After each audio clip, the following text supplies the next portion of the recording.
You know, if you break your arm, the X-ray shows a jagged white line, and the doctor just points and says, there it is. Right, it's completely binary. Broken or not broken. Exactly. But step into the world of disease tracking across massive populations, and suddenly that X-ray machine is useless. You are staring at incredibly murky data. Yeah, population data is messy. So today we're going to learn the secret language epidemiologists use to clear those muddy waters. Our mission for this deep dive is a big one. We are conquering every single question from your lecture 4 material, measures of disease frequency. It's a huge topic, Yeah. but we're going to build your epidemiological toolkit from the ground up, literally tackling all 30 of these multiple choice questions. Yeah, and we won't just recite the key. We're going to explore the underlying mechanics of, like, why these answers are the only logical conclusions so you are entirely exam ready. Exactly. We need to know the why, not just the what. Okay, let's unpack this. Before we can analyze complex disease data, we need to know what building blocks we are actually looking at. But honestly, why do we need so many different measures? It's a fair question. Like, to a layman, it seems like just counting the sick people in a city would be enough for real. Well, counting raw numbers of sick people creates a dangerous illusion of knowledge. I mean, we need vital context. Context like what? Think about it. Yeah. 100 cases of a disease means something very different in a farming town of 500 people versus, a metropolis of 5 million. We must know the population size to establish a proportion. Right, that makes total sense. And we also have to know the length of time being observed to understand the rate of spread. So let's see how the exam tests this foundational idea. Let's start with question 4. The question reads, measures of disease frequency. The options provided are A, incidence, B, prevalence, C, birth rate, or D, A and B. So the correct choice here is D, A, and B. Because incidence and prevalence are the two pillars, right? Exactly. They are the undisputed pillars of measuring disease frequency. Birth rate measures population growth, not the occurrence of an illness. Got it. Okay, so if those are the pillars, what actually goes into building them? Let's look at question 1. What must be considered while measuring occurrence of a disease? The options are A, the number of people affected by the disease, B, the population size from which the cases of disease arise, C, the length of the time the population is followed, or D, all of the above. If we connect this to the bigger picture, without all three of those components, your data is effectively useless. So the answer is D, all of the above. You need all the pieces of the puzzle. Right. You need the affected number for your numerator, the population size for your denominator, and the time frame to give the resulting fraction actual meaning in the real world. Okay, let's test the limits of these measurements with a specific scenario. Question 6 states, incidence data can be used to measure the occurrence of disease with gradual onset. And the options are simply A, true, or B, false. What's your gut feeling on this one? Well, I would guess this gets tricky because it's incredibly hard to pinpoint exactly when a gradual disease like arthritis starts, compared to a sudden acute infection where a patient can tell you the exact day their fever spiked. Your intuition is spot on, which is why the answer is B, false. Oh, because incidence needs a clear starting line. Exactly. Incidence relies entirely on capturing the precise timing of new cases. Because you cannot pinpoint the exact onset of a gradual chronic condition, the mathematical formula for incidence just falls apart. So if incidence fails us for gradual onset conditions, we need a different tool. And I think that tool shows up in question 22. Let's hear it. It asks verbatim, what is the appropriate epidemiologic measure to determine the burden of a disease in terms of number of cases present in a specified geographical area at a specific point in time? You have 4 options. A, cumulative incidence, B, point prevalence, C, incidence rate, or D, case fatality ratio. The bold truth here is B, point prevalence. Because of that phrase, specific point in time. You nailed it. Point prevalence acts as a snapshot. You literally freeze time and count the total burden of the disease at that exact single second. Okay, knowing that incidence tracks new cases and prevalence tracks the total existing burden, I find the classic bathtub analogy really helps visualize how they interact. Oh, I love the bathtub analogy. It's the best way to explain it. Right. So imagine a bathtub. The water pouring from the faucet represents incidence. Those are the brand new cases flowing in. Yeah, the active inflow. And the water just sitting in the tub is prevalence, which is your total pool of disease at any given time, and the drain at the bottom. That represents people leaving the tub, either because they are cured or unfortunately because they pass away. Keeping that visual in mind makes the next set of questions incredibly straightforward. Let's look at question 8. I'll read it. While measuring the frequency of a chronic disease in a community in terms of incidence per 1,000 persons per year and point prevalence per 1,000 persons, what is the expected pattern of incidence and prevalence? Options are A, low prevalence, high incidence, B, high prevalence, low incidence, C, both prevalence and incidence will be similar, D, none of the above statements are true. So think about the bathtub. Chronic diseases last a long time. Right, like diabetes. It lasts a lifetime. So the answer must be B, high prevalence, low incidence. Exactly. The faucet might only be dripping slowly, representing the low incidence of new diagnoses. But because the disease lasts so long, the tub just keeps filling up over the years, resulting in a high prevalence. Okay, let's contrast that with an entirely different flow of water. Question 17. When measuring the frequency for an acute infectious disease in a community in terms of incidence per 1,000 persons per year and point prevalence per 1,000 persons, how will the pattern of incidence and prevalence be? Options are A, high prevalence, B, low incidence, C. Both prevalence and incidence will be similar, or D, low prevalence and high incidences. So in an acute scenario like a sudden seasonal flu outbreak, the correct choice is D, low prevalence and high incidence. Because the faucet is on full blast. Right. The faucet is turned on full blast, meaning a high incidence of people getting sick rapidly. However, the water drains out almost as quickly as it pours in because people either recover fast or succumb to the illness. So the tub never stays full. Exactly. So prevalence remains low. We can actually identify which metric to use just by looking at the nature of the illness. Let's look at question 29. In which of the following conditions prevalence is an appropriate measure of disease frequency? Options are A, common cold episodes in elderly, B, number of exacerbations in asthma patients, C, proportion of foot ulcers in diabetes mellitus, or D, number of diarrhea episodes in children. The answer here is C, proportion of foot ulcers in diabetes mellitus. Why not the others? Well, the common cold, an asthma attack, and diarrhea are all fleeting acute events. You use incidence to track those rapid inflows and outflows. A diabetic foot ulcer is a lingering chronic state. It's water sitting stagnant in the tub, making prevalence the perfect measurement. Okay, so what happens when we start messing with the drain of our bathtub? Let's check out question 3. Which one of the following statements is true? Options are A, high cure rate can increase the prevalence of a disease, B, low case fatality can reduce the prevalence of a disease, C, both A and B are true, or D, high cure rate and high case fatality can reduce the prevalence of a disease. It feels a bit morbid to say, but the answer is D.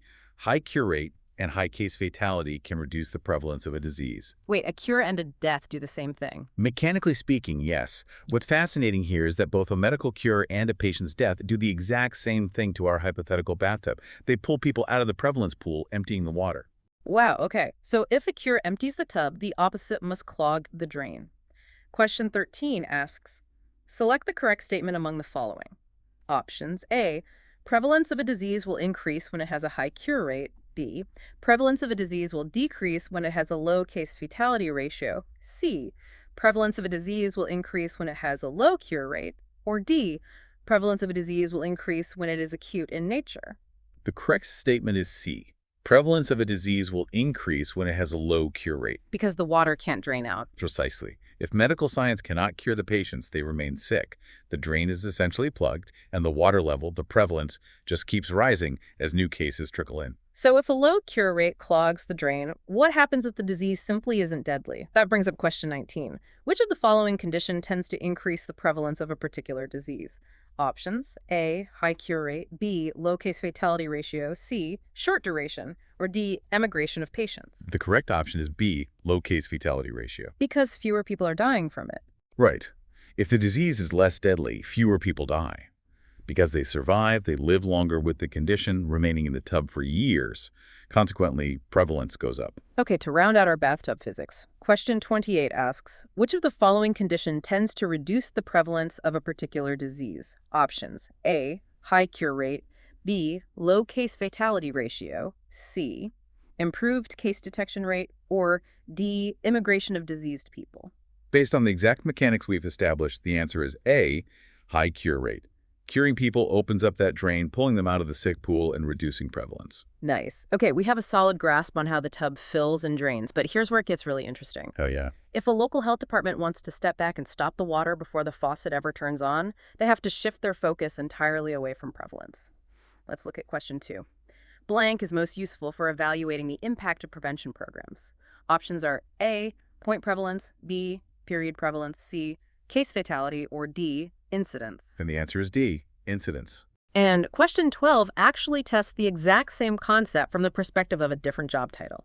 If health policymakers want to evaluate the impact of a prevention program, which is the appropriate measure to be considered, options A, period prevalence, B, incidence, C, point prevalence, or D, case fatality. Again, the answer is B, incidence. Because prevention stops new cases. Exactly. If policymakers institute a prevention program like a citywide vaccine rollout, their primary goal is to stop new cases from occurring. Only incidence tracks those new cases. If they use prevalence, their data would be heavily clouded by all the people who are already sick before the program even launched. That makes total sense. That forward-looking measurement leads right into question 10. Statistic used to estimate the risk of acquiring a disease. Options A, prevalence, B, incidence, C, mortality rate, or D, all of the above. It is B, incidence. Risk inherently deals with the future probability of a person transitioning from a healthy state to a sick state. And incidence measures that transition. Yes. Because incidence measures those exact new arrivals, it is the only valid statistic for estimating risk. You know, epidemiologists sometimes use a more alarming term for this when dealing with outbreaks. Question 15 asks, cumulative incidence is otherwise known as options A, attack rate, B, case fatality rate, C, mortality rate, or D, morbidity rate. The answer is A, attack rate. It measures the proportion of a specifically at-risk population that actually contracts the disease during a defined outbreak period. Attack rate sounds intense. Let's see how strict the math of incidence really is. Question 16. The healthcare professionals working in an intensive care unit were asked whether there has been an increase in the number of new pneumonia cases. Which of the following factors is inappropriate in the calculation of cumulative incidence? The options for this one are a bit wordy. Yeah, they are. Options are A, number of new cases of pneumonia during a specific period of time, B, total number of people at risk of developing the disease in that population during the same period of time, C, pre-existing cases of pneumonia, or D, both A and B. So the correct answer here is C, pre-existing cases of pneumonia. Wait, I'd push back on that. I would assume a doctor absolutely wants to know about pre-existing pneumonia cases in their ICU to manage resources. Why is it inappropriate here? Clinically, you're right. The hospital staff cares deeply about every patient. But epidemiologically, for the strict calculation of incidence, pre-existing cases poison your math. Oh, because incidence only cares about newly sick people. Exactly. Incidence demands that you measure only the newly sick against a population that is currently at risk. Someone who already has pneumonia is no longer at risk of catching it. They already have it. They belong in the prevalence pool. Okay, that makes the distinction incredibly clear. Question 20 digs into another specific term. Which of the following is true about incidence density? Options A, numerator has number of new cases, B, also called cumulative incidence, C, denominator is number of persons at risk, or D, numerator has person years at risk. The only true statement is A, numerator has number of new cases. Why are the others wrong? Well, incidence density is a highly specific type of rate where the denominator uses person time. That accounts for the varying amounts of time each individual is actually observed in a study. Yeah. So options C and D are factually incorrect, and it is definitely not a synonym for cumulative incidence. Good to know. Just to confirm we haven't forgotten our other pillar, let's look at question 27. Which of the following is not required for calculating prevalence of a disease? Options A, pre-existing cases of the disease, B, new cases of the disease, C, total number of people at risk, or D, total person time of observation. Based on what we just discussed, the answer is D, total person time of observation. As we just established, person time is a complex denominator reserved for incidence density. To calculate prevalence, you just need a straightforward head count of everyone who is sick, adding together both old and new cases and dividing that by the total population. Simple enough. All right, we've measured how disease spreads in pools. Now we must turn to the darker side of epidemiology, measuring severity and death. It's heavy but crucial. Yeah, and I hear two phrases thrown around constantly on the evening news, mortality rate and case fatality ratio. Honestly, to a layperson, they sound completely interchangeable. It is a profound yet very common confusion. The core difference lies in the denominator, who you are dividing by. Mortality looks at the entire population of a city or country, both the completely healthy people and the sick people. to see what proportion of the entire society dies from the disease. In case fatality. Case fatality looks only at the sick people. It asks a much narrower question. Once you are already infected with this disease, what are your chances of dying from it? Got it. Let's apply that to question 5, a measure that reflects severity of an acute infectious disease. Options: A, case fatality ratio, B, incidence rate, C, prevalence, or D, mortality rate. The bold answer is A, case fatality ratio. And question 14 is almost a carbon copy. What is the appropriate epidemiologic measure to determine the severity of an acute disease? Options: A, incidence rate, B, prevalence, C, mortality rate, or D, case fatality ratio. Once again, it is D, case fatality ratio. Severity is all about what the disease does to the human body after it has taken hold. Case fatality isolates that severity by zeroing in exclusively on the patients who are already fighting the infection. But if a mayor wants to understand the broader tragedy hitting their city, they need a different metric. Let's read question 7. This measure reflects the impact of a disease on population in terms of death. Options: A, incidence density, B, case fatality, C, disease-specific mortality, or D, attack rate. Because the question specifically asked for the impact on the overall population, the answer is C, disease-specific mortality. And question 11 hits the exact same note. What is the appropriate measure when a researcher wishes to know the burden of a particular disease in terms of the number of deaths it causes in a specified geographical region and population? Options: A, incidence density, B, case fatality, C, attack rate, or D, disease-specific mortality. It is D, disease-specific mortality. It takes the total fatalities caused by that specific disease and divides them by the entire population living in that specified geographical region, giving you the societal burden. Let's finalize this concept with question 30. Which of the following is incorrect about case fatality? Options: A, it reflects the severity of a disease. B, high case fatality indicates poor prognosis. C, it relates the number of deaths to the number of cases of a disease. Or D, it is a true rate. The incorrect statement and therefore our required answer is D. It is a true rate. Why isn't it a true rate? In strict epidemiology, a true rate must incorporate a dynamic element of time in the denominator, like cases per year.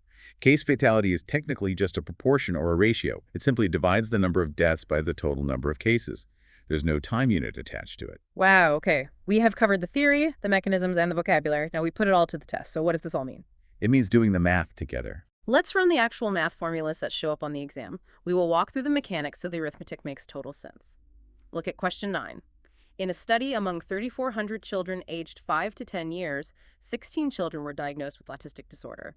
Calculate the prevalence per 1,000 children. Options: A, 4.01, B, 5.53, C, 3.35, or D, 4.71. Okay, visualize a giant schoolyard with 3,400 children in it. We know 16 of them have the diagnosis.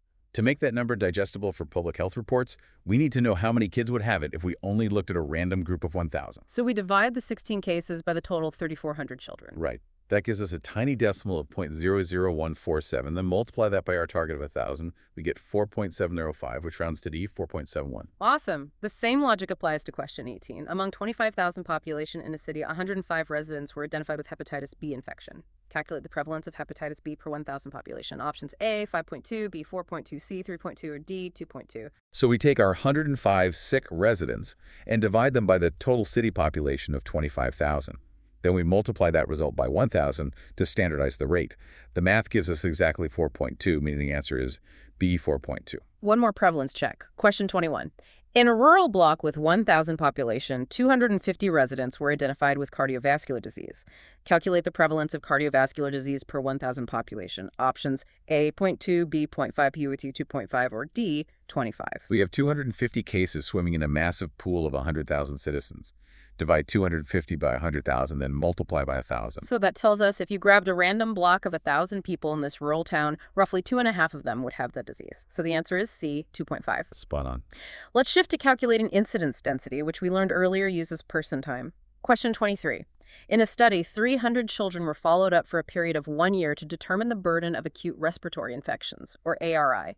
Calculate the incidence density if the total number of ARI episodes recorded was 1,500. Options: A, 5 episodes per child year, B, 0.2 episodes per child year, C, 3 episodes per child year, or D, 0.5 episodes per child year. Remember, incidence density is the number of disease episodes divided by the total person time observed.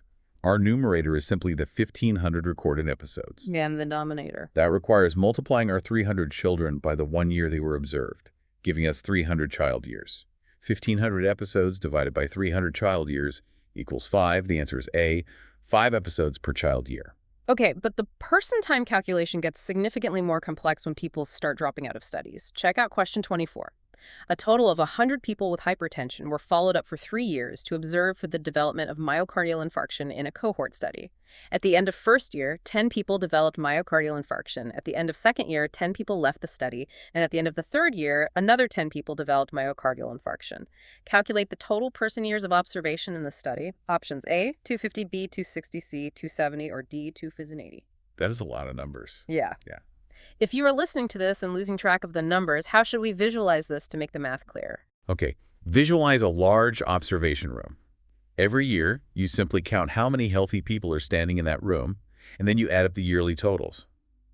In year 1, all 100 people are in the room for the full year. That is 100 person years. Okay, got it. At the end of that year, 10 people get sick, so they leave our healthy room. Going into year 2, we only have 90 healthy people standing in the room. They stay the full year. That adds 90 person years. So we're up to 190. Right. At the end of year 2, 10 people voluntarily leave the study entirely. Going into year 3, we only have 80 healthy people left in the room to observe. That adds 80 person years. Okay, add up your yearly head counts. 100 plus 90 plus 80, the total is 270. So the correct option is absolutely C, 270. Exactly. Breaking it down year by year makes it so much easier. Let's tackle question 25, which features a notorious exam trap. During a 1-year follow-up, a psychiatrist determined the burden of suicidal ideation among 100 patients with drug addiction. 7 patients had previous history of suicidal ideation, and 20 patients developed it for the first time.